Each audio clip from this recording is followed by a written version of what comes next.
Politics now. Former Florida Governor Jeb Bush, possible White House contender in 2016, now setting a deadline for when he will actually make that decision and speaking out on immigration reform.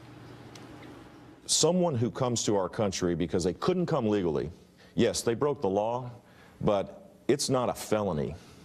It's kind of it's an act of love. It's an act of commitment to your family. I honestly think that that is a different kind of crime. All right, so that got a lot of buzz. Julie Roginski is a former political advisor to Democratic Senator Frank Lautenberg of New Jersey. She's also a Fox News contributor. David Avella is the president of GOPAC, a political training organization for Republicans. All right, I saw this interview when it aired yesterday, David, and I was thinking to myself, oh, my goodness, this is going to bring about a lot of discussion within the Republican Party and also amongst Democrats. Your take? Sure.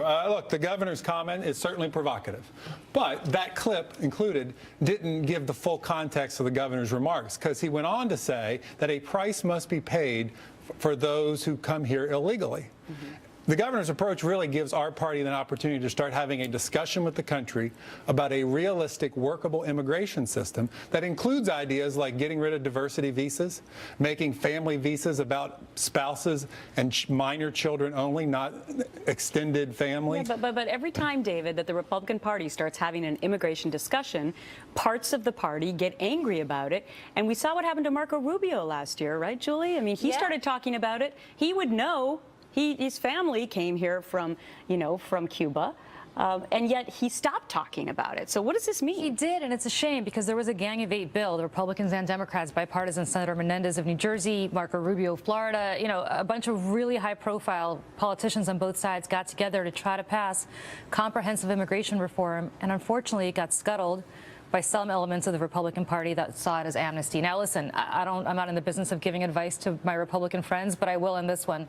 Listen to George Bush, because what he is doing is expanding the reach of the Republican Party. If the Republican Party continues to act the way it's been acting on immigration, they're going to continue to lose national elections. Latinos so do you mean will listen not to George Bush or Jeb Bush? Excuse me, Jeb Bush. Both. Well, George Bush tried to do something, and frankly, the Republican Party scuttled him as well on that, and they should listen to the Bushes on this one. David, I don't normally defend them, but follow Julie's lead. Yeah. I don't typically give advice to Democrats, but let me say that the Democrats cannot continue to be the party that gives a welcome mat to illegal immigrants who want to create crimes. Just last week, we learned that the Obama administration released 68,000 illegal immigrants who are here who committed a crime. Mm-hmm. And that's a very worthy topic. We covered it right here on The Real Story. But isn't it apples and oranges with regard to the illegals who are currently here now, and what are we going to do with them? Ones who have not committed crimes, who are working and maybe have families, et cetera, albeit illegally, what are we going to do? Well, we're still talking about illegal immigrants, and we have to make sure, one, the borders are secured, and two, get rid of those who want to commit a crime. There is also a discussion that needs to be had about people who are here on honest reasons for opportunity. And as Governor Bush pointed out, a price has to be paid for those. Mm-hmm.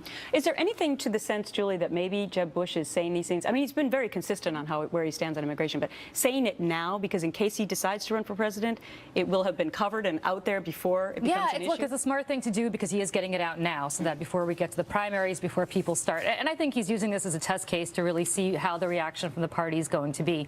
Look, I sincerely believe that if the next Republican nominee is not somebody who's perceived as welcoming to all minorities, including the Latino community, which, by the way, we're going to be a minority-majority country in the next 15 to 20 years, you're going to leave huge chunks of the electorate on the table, and Democrats are going to keep winning national elections. That's all there is to it. It's simple math. The good thing is that you guys will be back, and I'm sure we'll discuss it again sometime very soon. Great to see you both. See you soon. So there's chaos in Southern California. Police are using tear gas.